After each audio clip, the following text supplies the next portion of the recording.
మన DNA TV, మన రాష్ట్రం, మన ఛానల్.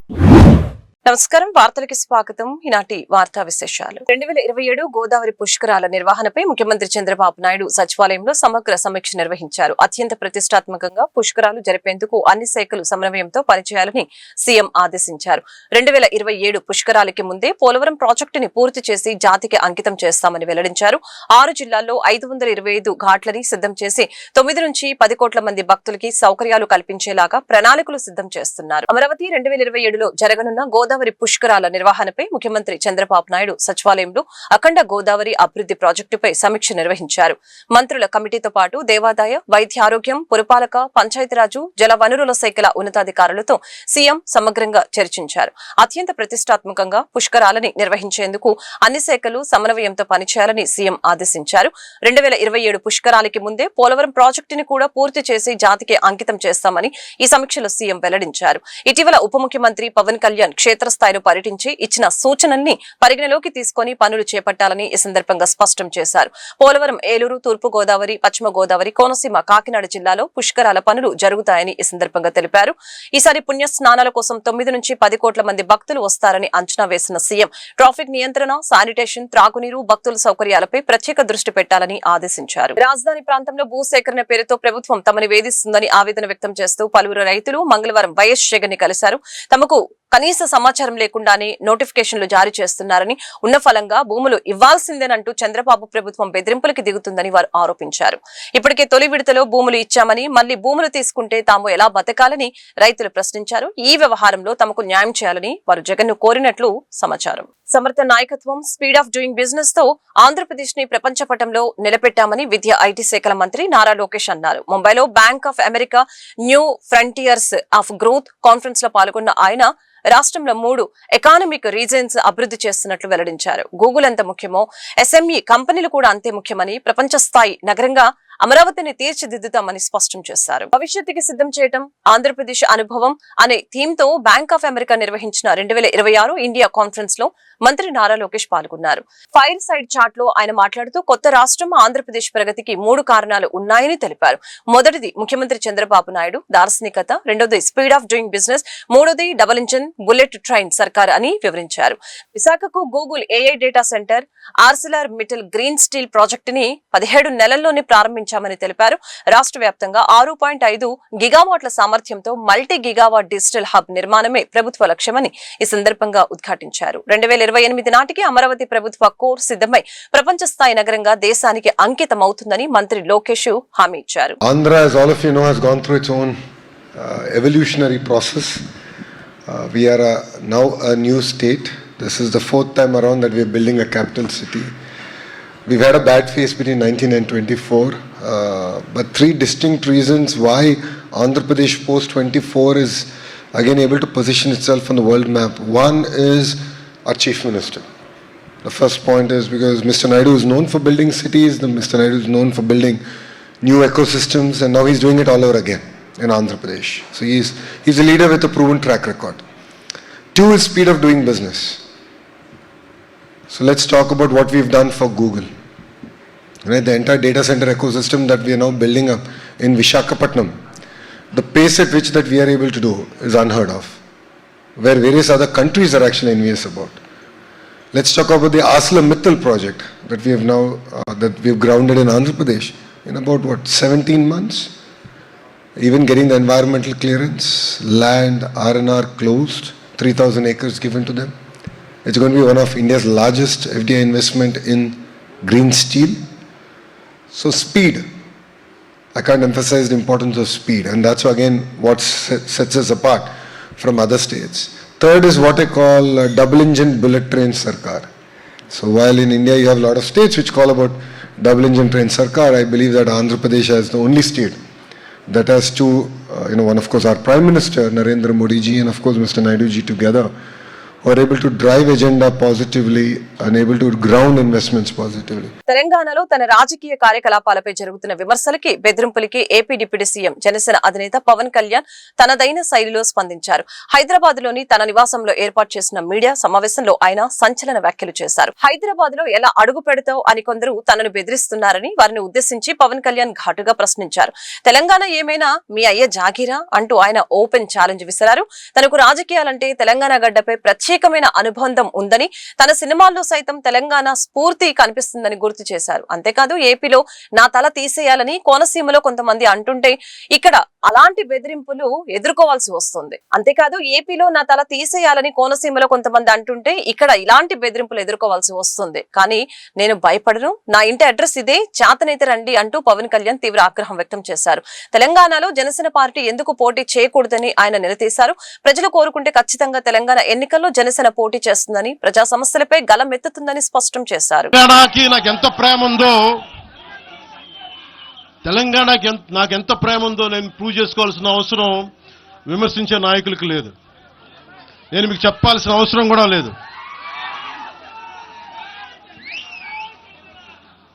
తెలంగాణ విభజనకి జనసేన వ్యతిరేకం అని మాట్లాడుతూ ఉన్నారు. నేను మళ్ళీ చెప్తా ఉన్నా, విభజించిన తీరుకు మేము వ్యతిరేకం. తెలంగాణ కోసం సామాజిక తెలంగాణ కానీ అన్ని కులాలు బాగుండాలి అని చెప్పి మరీ వచ్చాం. పార్లమెంటు తలుపులు మూసి తెలంగాణని ఆంధ్రాని విభజించిన తీరు మీద తప్పుని చెప్పాను తప్ప తెలంగాణ సంస్కృతి మీద కానీ తెలంగాణ రాష్ట్ర ఏర్పాటు కానీ ఎప్పుడూ జనసేన వ్యతిరేకం కాదు. ఇది తెలంగాణ ప్రజలకి చాలా స్పష్టంగా తెలియజేస్తా ఉన్నాం. నాకు నిలబడింది కష్టాల్లో ఉన్నప్పుడు ఒక నిమిషం మాట్లాడేవాడి సార్. తెలంగాణ ఆంధ్రప్రదేశ్లో నన్ను తిరగనివ్వమని మాట్లాడుతూ ఉంటే నాకు వారాహి అనుమతినిచ్చింది తెలంగాణ ప్రజానికి, నాకు అనుమతి ఇచ్చారు. నాకు అలాగే నాకు గత వైసీపీ ప్రభుత్వం మిమ్మల్ని ఆంధ్రాలోకి అడుగు పెట్టనివ్వు అంటే కోదాడ, నల్గొండ అన్ని ప్రాంతాల నుంచి వచ్చి నాతో పాటు అండగా వచ్చారు నా తెలంగాణ అన్నదమ్ములు, జన సైనికులు. నేను చాలాసార్లు మా నాయకులందరినీ అడగండి, మనం పార్టీని ఇక్కడ బలపెడదాం అంటే ఒకటే చెప్పారు, తెలంగాణ వచ్చిన ఈ సందర్భంలో మనం కూర్చోబెట్టి మాట్లాడితే ముందు అది వేరేగా వెళ్తుంది. మీరు బలంగా తిరగండి, జనసేన ఆశయాలు తీసుకెళ్ళండి, ఆ రోజు సంగతి చూద్దాం, ప్రజలు కోరుకున్న మీద చూద్దాం తప్ప నాకేమి. AP deputy CM Pawan Kalyan వ్యాఖ్యలపై తుంగతుర్తి కాంగ్రెస్ ఎమ్మెల్యే మందుల సామిల్ తీవ్రంగా స్పందించారు. తెలంగాణ ఆత్మగౌరవాన్ని దెబ్బతీసేలా మాట్లాడితే తాట తీస్తామని హెచ్చరించారు. తెలంగాణలో ఎవరైనా ఇష్టం వచ్చినట్లు మాట్లాడితే కత్తులతో కోలాటమాడతామని వ్యాఖ్యానించారు. 60 ఏళ్లు ఆంధ్ర వలస పాలకుల చేతిలో గోసపడ్డామని, ఇంకా పెత్తనం చెలాయించాలని చూస్తే ఊరుకునేది లేదని స్పష్టం చేశారు. కోట్లాడి పోరాడి సాధించుకున్న తెలంగాణలో మళ్లీ ఆంధ్ర నేతల పెత్తనం ఏంటని ప్రశ్నించిన ఎమ్మెల్యే సామిల్, తెలంగాణలో ఎవరైనా బ్రతకొచ్చు, అన్నదమ్ముల్లా కలిసే ఉందాం, కానీ తెలంగాణ వ్యవస్థ పైన, మా ఆత్మ గౌరవం పైన దెబ్బతీస్తే ఊరుకునేది లేదని హెచ్చరించారు. పవన్ కళ్యాణ్ సినిమాలకు తెలంగాణలో అభిమానులు ఉన్నారని, తెలంగాణ ఆత్మ గౌరవం మీద దెబ్బతీస్తే వాళ్లే మీ శత్రువులు అవుతారని హితో పలికారు. తెలంగాణ రాష్ట్రం వస్తే 11 రోజులు అన్నం తినలేదని చెప్పిన పవన్ కళ్యాణ్ ఏ మొహం పెట్టుకుని తెలంగాణకు వస్తున్నారని కాంగ్రెస్ ఎమ్మెల్యే వేముల వీరేశం ప్రశ్నించారు. తెలంగాణలో ప్రెస్ మీట్ పెట్టాలన్నా, సమావేశం పెట్టాలన్నా ముందు ఇక్కడ ప్రజలకు క్షమాపణ చెప్పాలని డిమాండ్ చేశారు. ఏపీలోని పార్ట్ టైం రాజకీయ నాయకుడైన పవన్ కళ్యాణ్ తెలంగాణకు వచ్చి ఏం చేస్తారని నిలదీశారు. ఒకసారి భగత్ సింగ్ అన్నారు, చెగువేరా అన్నారు, ఇప్పుడు వాళ్ళని పక్కన పెట్టేశారని విమర్శించారు. ఏపీలోని నువ్వు పార్ట్ టైం పొలిటికల్ లీడర్, అప్పుడప్పుడు వచ్చి సినిమా డైలాగులు కొట్టే నువ్వు తెలంగాణకు వచ్చి ఏం చేస్తావని నిలదీశారు. తెలంగాణ రావాలంటే నీ కోదాడు బోర్డర్ కాడ కంపనాడు రోడ్డు మీద ఖబర్దార్, మీకు దిష్టి కూడా కడతాం. ఇవాళ మీరు తెలంగాణ దిష్టి తగిలి కోనసీమ కొప్పారిపోయిందని చెప్తా ఉన్నాను.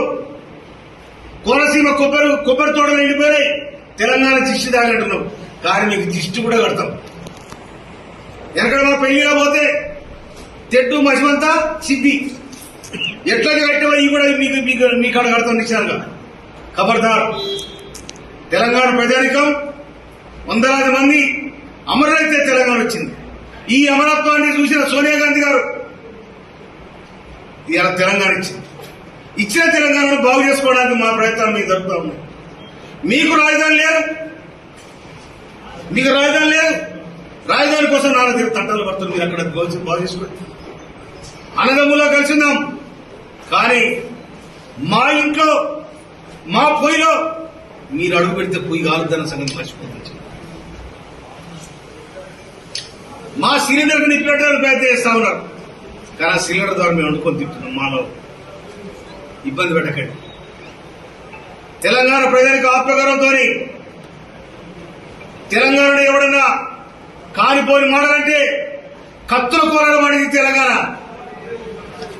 కానీ మా తెలంగాణ మేము సాధించుకున్న తృప్తి మాకున్నది.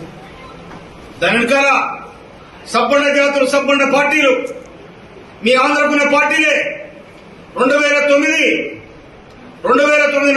డిసెంబర్ 9 తారీఖున ప్రకటిస్తే రాజీనామా చేసి వచ్చిన తెలంగాణ ఎక్కదీసే ప్రయత్నం చేసింది.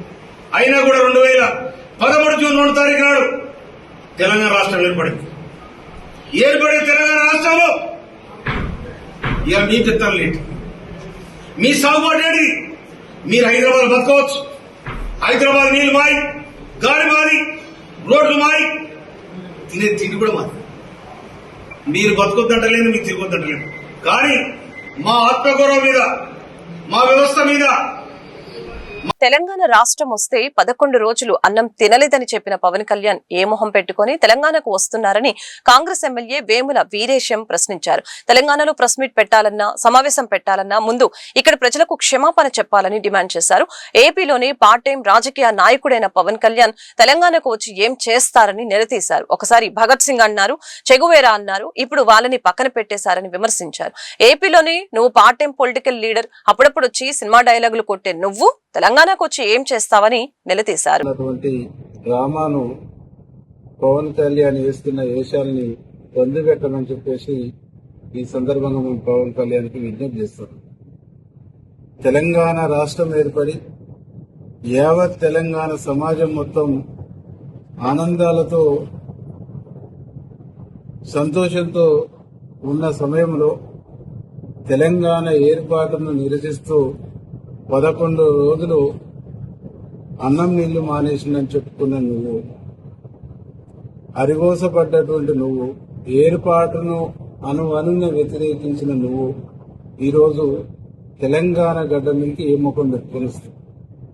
ఫస్ట్ తెలంగాణలో ఒక ప్రెస్ మీట్ పెట్టాలన్నా, తెలంగాణలో మాట్లాడాలన్నా, తెలంగాణలో అడుగు పెట్టాలన్నా, తెలంగాణ అంశాన్ని ప్రస్తావించాలన్నా పవన్ కళ్యాణ్ తెలంగాణ సమాజానికి క్షమాపణ చెప్పాలి. క్షమాపణ చెప్పి మాట్లాడాలి. అసలు పవన్ కళ్యాణ్ ఆంధ్రప్రదేశ్ డిప్యూటీ సీఎం గా ఉంది. కోస్తాంధ్రలో కొబ్బరి తోటలు కూలిపోతే తెలంగాణ వాళ్ళ కళ్ళు పడి తెలంగాణ వాళ్ళ దిష్టి దాకి కూలిపోయిందని చెప్పేసి మాట్లాడిన నువ్వు, తెలంగాణ వాళ్ళ కళ్ళని దిష్టి కళ్ళతో పోల్చినటువంటి నువ్వు ఈరోజు తెలంగాణ గురించి మాట్లాడే నైతిక అర్హత కలిగిన పవన్ కళ్యాణ్ అని చెప్పేసి అడుగుతాం. పవన్ కళ్యాణ్ నువ్వు నీ రాష్ట్రానికి సంబంధించినటువంటి రాజధానిని నిర్మించుకో. ఆ రాష్ట్ర ప్రజలు నిన్ను ఉప ముఖ్యమంత్రిగా చేసింటూ ఆ రాష్ట్ర ప్రజలకు నువ్వు సేవ చేసి సర్వీస్ చేయి. కానీ నువ్వు అక్కడనే part time political leader, full time political leader కాదు, పార్ట్ టైం పొలిటికల్ లీడర్. కానీ అప్పుడప్పుడు వచ్చి సినిమా డైలాగులు కొడితే అక్కడ నడుస్తుంది.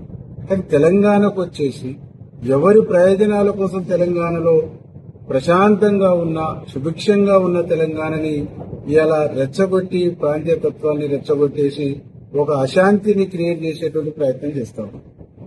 జనసేన పార్టీ సభకు అనుమతి ఇవ్వకపోవడంపై బీజేపీ సీనియర్ నాయకుడు ఎస్ విష్ణువర్ధన్ రెడ్డి తెలంగాణ నేత కవితపై తీవ్రంగా స్పందించారు. ఆంధ్ర విగ్రహాలను కూల్చి 100 కిలోమీటర్ల దూరంలో ఉన్న విజయవాడకు పార్సిల్ చేయడానికి ముఖ్యమంత్రి పదవి కావాలా అని ప్రశ్నించారు. ముఖ్యమంత్రి కావాలంటే జింకానా గ్రౌండ్ అంత విశాల హృదయం కావాలని, చెంచల్గూడ జైలంత చిన్న మనసు ఉండకూడదని వ్యాఖ్యానించారు. ఏ స్వేచ్ఛ కోసమైతే వందల మంది బలిదానం చేశారో, అనేక మంది యొక్క కవులు కళాకారులు సంవత్సరాల యొక్క పోరాట ఫలితం ఏదైతుందో అదే స్వేచ్ఛను ఈరోజు తెలంగాణలో ఈరోజు కొంతమంది రాజకీయ స్వార్థంతో హరించడం అనేటువంటిది సిగ్గుచేటు. ఈ మధ్య తెలంగాణలో వరుసగా జరుగుతున్నటువంటి యొక్క రాజకీయ విమర్శలు పరిధి దాటి నిన్న తెలంగాణ రక్షణ సేనాని ఒక నూతన పార్టీ పెట్టుకున్నటువంటి కవిత గారు తెలంగాణ ఆకాంక్షల విషయంలో మాట్లాడడం ఎటువంటి తప్పు లేదు. అదే సందర్భంలో పక్క రాష్ట్రమైనటువంటి ఆంధ్రప్రదేశ్ యొక్క కవులు కళాకారుల యొక్క విగ్రహాలు, ప్రముఖులు, స్వాతంత్ర సమరయోధుల యొక్క విగ్రహాలను పగలగొట్టి నేను అధికారంలోకి వచ్చి ముఖ్యమంత్రి అవుతానట్లే పార్సల్ చేస్తానని చెప్పడం అనేటువంటిది ఇది ఏ రకమైనటువంటి సంకేతం అని నేను అడుగుతున్నా. అంటే తెలంగాణలో విగ్రహాలు కూల్చడానికి కవిత గారు ముఖ్యమంత్రి కావాలనా? ఈ సెంటిమెంట్తో కదా 10 సంవత్సరాలు అధికారాన్ని అదిపించారు మీరు. కూటమి ప్రభుత్వ వైఫల్యాలను ఎండకడుతూ ఈ నెల 4వ తేదీ నుంచి 12వ తేదీ వరకు చంద్రబాబు వెన్నెపోటుకు 2 ఏళ్లు పేరిట రాష్ట్ర వ్యాప్తంగా ఆందోళన కార్యక్రమాలు చేపట్టనున్నట్లు ఎన్టీఆర్ జిల్లా వైసీపీ అధ్యక్షుడు దేవినేని అవినాష్ పేర్కొన్నారు. ఈ నిరసనలో భాగంగా మండల, పట్టణ, జిల్లా కేంద్రాల్లో కూటమి ప్రభుత్వ మేనిఫెస్టోని దహనం చేయనున్నట్లు పార్టీ నేతలు వెల్లడించారు. విజయవాడలో వైసీపీ ఎన్టీఆర్ జిల్లా కార్యాలయంలో బుధవారం చంద్రబాబు వెన్నెపోటుకి 2 ఏళ్లు పోస్టర్ ని ఆవిష్కరించారు. కార్యక్రమంలో ఎన్టీఆర్ జిల్లా అధ్యక్షుడు దేవినేని అవినాష్, తిరువూరు వైసీపీ ఇన్ఛార్జి స్వామిదాసు, విజయవాడ నగర మాజీ మేయర్ రాయన భాగ్యలక్ష్మి తదితరులు పాల్గొన్నారు. ఈ సందర్భంగా వారు మాట్లాడుతూ నిరుద్యోగ భృతి, మెగా డిఎస్సీ, 50 ఏళ్లకే పెన్షన్, తల్లికి వందనం వంటి హామీలను అమలు చేయడంలో ప్రభుత్వం విఫలమైందని అన్నారు. ఈ ఆందోళన కార్యక్రమంలో పార్టీ శ్రేణులు, కార్యకర్తలు పెద్ద ఎత్తున పాల్గొని విజయవంతం చేయాలని పిలుపునిచ్చారు. 4వ తారీఖు నుంచి 8వ తారీఖు వరకు జరుపుకోబోతున్నాం. ఈనాడు ఉన్నటువంటి కూటమి ప్రభుత్వం చేసేటువంటి అరాచకాలు, మరి మోసాలు మన జిల్లాలో ఉన్నటువంటి ప్రజలందరికీ తెలియజేసే విధంగా మరి ప్రతి ఒక్కరు కూడా మరి అందరికీ ఇంటిమేట్ చేసి ఆయా రంగాల్లో ఏవైతే మహిళలైతే మహిళలు, ఉద్యోగులైతే ఉద్యోగులు, అదేవిధంగా విద్యార్థులైతే విద్యార్థులు అందరికీ కూడా ఏ విధంగా ఈ ప్రభుత్వం మోసం చేసిందనేటువంటి విషయాన్ని మనము ఎడ్యుకేట్ చేసి వాళ్ళందరినీ కూడా ఈ వారోత్సవాల్లో పార్టిసిపేట్ చేసి ఇప్పుడున్నటువంటి ప్రభుత్వం చేసినటువంటి మోసాన్ని ప్రజలందరికీ కూడా చెప్పి ఎండగట్టే విధంగా మనం ముందుకు వెళ్ళాలని చెప్పేసి మీ అందరినీ కూడా కోరుకుంటూ, ఏదైతే ఎన్టీఆర్ జిల్లా అధ్యక్షుడు గారు మరి ఈ రోజున ఈ యొక్క కార్యక్రమాన్ని జరుపుతున్నారో అది బ్రహ్మాండంగా సక్సెస్ కావాలని చెప్పేసి, మరి ఈ రోజున్నటువంటి ఈ ముఖ్యమంత్రి 2 ఇయర్స్లోనే ఈ రోజున అట్టర్ ఫెయిల్యూర్ అనేటువంటి విషయం అందరికీ తెలిసిందే. అయితే ప్రతి ఒక్క విభాగంలో కూడా ఈ రోజున నేను ఒక ఎంప్లాయీస్ వింగ్ని రిప్రజెంట్ చేసి రాష్ట్రంలోని మున్సిపాలిటీలు, కార్పొరేషన్లు మరియు పట్టణాభివృద్ధి సంస్థల ఆస్తుల్ని ప్రైవేటు వ్యక్తుల బడా కంపెనీలకు కట్టపెట్టేందుకు ప్రభుత్వం కుట్ర చేస్తుందని సిపిఎం రాష్ట్ర కార్యదర్శి వర్గ సభ్యులు సిహెచ్ బాపురావు విమర్శించారు. మే 27న విడుదల చేసిన జీవో నెంబర్ 673 ద్వారా మున్సిపల్ సేవలను పూర్తిగా వ్యాపారీకరిస్తున్నారని ఆయన మండిపడ్డారు. సిపిఎం రాష్ట్ర కార్యదర్శి వర్గ సభ్యులు సిహెచ్ బాపురావు, రాష్ట్ర కమిటీ సభ్యులు దోనేపూడి కాశీనాథ్లు సంయుక్తంగా శ్రీశ్రీ భవన్ లో మీడియా సమావేశం నిర్వహించారు. ఈ సమావేశంలో వారు మాట్లాడుతూ రాష్ట్ర వ్యాప్తంగా ఉన్న 123 పట్టణ స్థానిక సంస్థలు, సిఆర్డీఏ సహా 21 అర్బన్ డెవలప్మెంట్ అథారిటీల్ని దశల వారీగా ప్రైవేటుకు అప్పగించేందుకు ప్రభుత్వం విడుదల చేసిన 673 జీవో మార్గదర్శకాలు ఇచ్చిందని అన్నారు. మున్సిపల్ శాఖను కార్పొరేట్ కంపెనీలా మార్చి పౌర సదుపాయాలైన డ్రైనేజీ, మంచినీరు, పార్కులు, ఆఖరికి రోడ్లపై నడవడానికి కూడా యూజర్ ఛార్జీల పేరుతో వసూలుకి తెరలేపుతున్నారని అన్నారు. మురికివాడల అభివృద్ధి పేరుతో పేదలను తొలగించి ఆ స్థలాలను బడా కంపెనీలకు అప్పగించేందుకు ప్రభుత్వం సిద్ధమైందని, తక్షణమే జీవో 673ని రద్దు చేయాలని, లేని పక్షంలో రాష్ట్ర వ్యాప్త ఆందోళన చేపడతామని హెచ్చరించారు. వార్షికోత్సవం జరపబోతున్నారు. ఈ 2వ వార్షికోత్సవం సందర్భంలో ఆంధ్రప్రదేశ్ ప్రజలకి రాష్ట్ర ప్రభుత్వ కానుక ఏమిటంటే మున్సిపల్ శాఖ మే 27వ తేదీన 673 జీవోను విడుదల చేశారు. ఈ జీవో ప్రకారం చూస్తే ఆంధ్రప్రదేశ్లో హోల్సేల్ గాను రిటైల్ గాను మున్సిపల్ స్థలాలను, మున్సిపల్ విభాగాలను, మున్సిపాలిటీల్లో ఉన్న పౌర సదుపాయాలని ప్రైవేటు వ్యక్తులకి, బడా కంపెనీలకి కట్టబెట్టబోతా ఉన్నారు. ఒక రకంగా చెప్పాలంటే మున్సిపాలిటీల అమ్మకానికి మున్సిపల్ పట్టణాలు 123 అర్బన్ స్థానిక సంస్థలు, అటు నగరాలు పట్టణాలు. ఇదే కాకుండా సిఆర్డిఏ కావచ్చు, విఎంఆర్డిఏ విశాఖ అర్బన్ అథారిటీ కావచ్చు, రాష్ట్రంలో 21 అర్బన్ యూడిఎస్ అర్బన్ డెవలప్మెంట్ అథారిటీలు ఉన్నాయి. ఈ మొత్తాన్ని కూడా ఇప్పుడు ముక్కలుగా దశల వారీగా తమ కుమారుడు 21 రోజులుగా కనిపించడం లేదని, పోలీసుల వేధింపుల వల్లే అతడు అదృశ్యమయ్యాడని విజయవాడ కృష్ణలంకకు చెందిన గాదే విజయలక్ష్మి ఆవేదన వ్యక్తం చేశారు. మంగళవారం బెజవాడ బార్ అసోసియేషన్ మానవ హక్కుల కమిటీ ఆధ్వర్యంలో ఆమె మీడియా ముందుకొచ్చారు. తన కుమారుడు సాయి కృష్ణ ఆచూకీ పోలీసులు చెప్పాలంటూ వాపోయారు. గత 21 రోజులుగా కనిపించకుండా పోయిన గాదే సాయి కృష్ణ ఆచూకీ తెలపాలంటూ బెజవాడ బార్ అసోసియేషన్ మానవ హక్కుల సంఘం ఆధ్వర్యంలో నిరసన కార్యక్రమం జరిగింది. ఈ కార్యక్రమంలో సాయి కృష్ణ తల్లి గాదే విజయలక్ష్మి మాట్లాడారు. గత నెల 9వ తేదీన కృష్ణలంక పోలీసులు తనను స్టేషన్ కి తీసుకువెళ్లారని, అక్కడ సీఐ నాగరాజును తన కుమారుడు సాయి కృష్ణ గురించి అడగ్గా తెలియదని చెప్పారని అన్నారు. ఆ సమయంలో సీఐ తనను తీవ్రంగా భయపెడుతూ నీ కొడుకు చనిపోయాడనుకో, ఆశ వదులుకో అని అన్నారని ఆమె ఆరోపించారు. తన ఫోన్ తీసుకుని 15 రోజుల తర్వాత తిరిగి ఇచ్చారని, అందులో ఉన్న తన కుమారుడి ఫోటోలను కూడా తొలగించారని అన్నారు. ఆసుపత్రులు, మార్చురీల్లో వెతికిన తన బిడ్డ ఆచూకీ దొరకలేదని ఆమె వాపోయింది. ఈ సందర్భంగా మానవ హక్కుల కమిటీ ప్రతినిధులు ఆర్ఎస్ఎస్ రామ్ ప్రసాద్ మాట్లాడుతూ వ్యక్తిపై ఎన్ని కేసులు ఉన్నా చట్ట ప్రకారం వ్యవహరించాలే తప్ప మానవ హక్కుల ఉల్లంఘనకి పాల్పడకూడదని ఈ సందర్భంగా స్పష్టం చేశారు. నా పేరు గాదే విజయలక్ష్మి.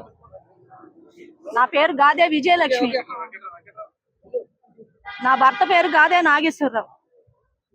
నాకు ఒకే ఒక కొడుకు గాదే సాయి కృష్ణ.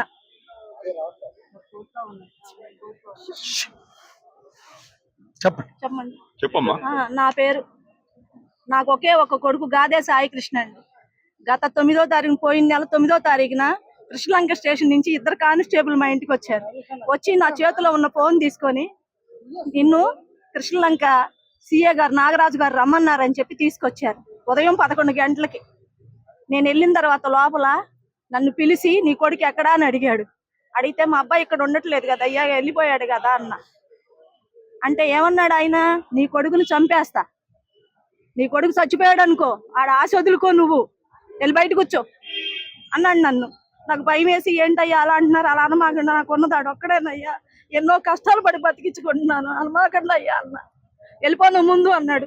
ఎందుకులో ఆయన కోపం తెప్పించుకొని పక్కకు వచ్చి కూర్చున్నా. ఆ తర్వాత కాసేపటికి 1:30-2 వెళ్ళిపోమ్మా అన్నారు పక్కనోళ్ళు. ఇంటికి వచ్చేసా సార్. ఇంటికి వచ్చి నా ఫోను ఇంటికాడ నా చేతిలో ఫోన్ లాక్కున్నారు సార్. వీళ్ళు కానిస్టేబుల్స్ 2 నా ఫోన్ లాక్కొని ఇక్కడికి వచ్చేసారు. స్టేషన్కి తీసుకొచ్చేసారు. నన్ను తీసుకొచ్చిన తర్వాత సార్ గారు ఇలా అన్నాక నాకు నీరసం వచ్చి, అయ్యా అలా అనమాకండి అయ్యా నా బిడ్డని అని చెప్పేసి, నేను ఎన్నో బాధలు పడి పెంచుకొని వచ్చాను అయ్యా అని చెప్పి నేను చెప్పుకున్నా. ఆడు చచ్చిపోయాడు అనుకో, వెళ్ళిపో అన్నాడు. నేను ఏడ్చుకుంటా పక్కన కూర్చున్నా. తర్వాత 15 రోజుల తర్వాత ఫోన్ ఇవ్వండి అయ్యా, నా పిల్లోడు ఎక్కడ ఉన్నాడో నేను ఫోన్ చేసుకుంటాను, నాకు ఫోన్ ఇవ్వండి అయ్యా అన్న. ఫోన్ ఇవ్వండి అయ్యా అంటే నా ఫోన్ ఇవ్వాల. 15 రోజులు తిప్పించుకున్నారు. తిప్పించుకున్న తర్వాత ఇటయ్యాన నేను వెళ్ళి ఇవ్వండి అయ్యా ఫోన్ అంటే అవన్నీ అందులో అన్ని నా కొడుకు ఫోటోలు తీసేసి అన్ని తీసేసి ఒట్టి ఫోన్ ఇచ్చి పంపించారు. ఏంటి నువ్వు నీ కొడుకు చచ్చిపోయాడని చెప్పానుగా, ఎందుకు వస్తున్నావు నువ్వు అన్నాడు. అయ్యా నాకు భయం వేసి నేను ఉన్న చోట్లన్నీ ఎత్తుక్కున్నా, నాకు ఎక్కడ దొరకలా, నాకు ఎక్కడ కనపడ. ఆఖరికి నిన్న గవర్నమెంట్ హాస్పిటల్ కూడా వెళ్ళి మాసులుగా కూడా చూసుకున్నాను. నాకు దయచేసి చేయండి, నాకు చెప్పి చేశాడు చంపేస్తున్నానని చెప్పి. నా బిడ్డ నాకు లేడయ్యా, నా బిడ్డ నాకు చచ్చిపెట్టండి అందరికీ. ఇబ్రహీంపట్నం పవిత్ర సంగమం వద్ద కృష్ణవేణి నది నవహారతుల కార్యక్రమం ఈ నెల 5 నుండి పునఃప్రారంభం కానుంది. సనాతన హిందూ ధర్మ ప్రచారం, టెంపుల్ టూరిజం అభివృద్ధిలో భాగంగా రాష్ట్ర ప్రభుత్వ ఆదేశాల మేరకు శ్రీ దుర్గా మల్లేశ్వర స్వామి వార్ల దేవస్థానం ఈ ఏర్పాట్లు చేస్తోంది. దేవస్థానం ఈవో వికే సీనానాయక్ హారతుల నిర్వహణకి అవసరమైన ఏర్పాట్లను క్షేత్రస్థాయిలో పరిశీలించారు. సనాతన హిందూ ధర్మ ప్రచారం మరియు టెంపుల్ టూరిజం అభివృద్ధిలో భాగంగా రాష్ట్ర ప్రభుత్వ ఆదేశాల మేరకు ఇబ్రహీంపట్నంలోని పవిత్ర సంగమం ఫెర్రీ ఘాట్ వద్ద కృష్ణవేణి నది నవహారతులు కార్యక్రమాలు ఈ నెల 5 నుండి పునఃప్రారంభించనున్నారు. ఈ కార్యక్రమం ఏర్పాట్లపై ఈ రోజు సాయంత్రం శ్రీ దుర్గా మల్లేశ్వర స్వామి వారి దేవస్థానం ఈవో వికే సీనానాయక్ ఆధ్వర్యంలో క్షేత్రస్థాయి పరిశీలన జరిగింది. ఆలయ స్థానాచార్యులు, వైదిక కమిటీ, దేవస్థాన ఎగ్జిక్యూటివ్ ఇంజనీర్, సహాయ కమిషనర్ తదితర అధికారులతో కలిసి హారతుల నిర్వహణకు అవసరమైన వివిధ ఏర్పాట్లను పరిశీలించారు.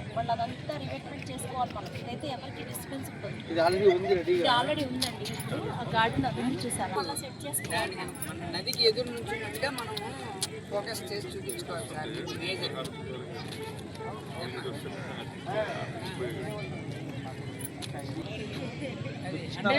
నదిని ఆహ్వానిస్తూ మనం హారతిస్తాం. అమ్మవారు వస్తున్నప్పుడు అప్పుడు కూడాను లోపలికి వేసినప్పుడు మేము అభ్యంతరాలు పూర్తిగా ఇలా కాకుండా ఈ వార్తలు ఇంతటితో సమాప్తం. మరొక బులెటిన్లో మళ్ళీ కలుద్దాం. నమస్కారం.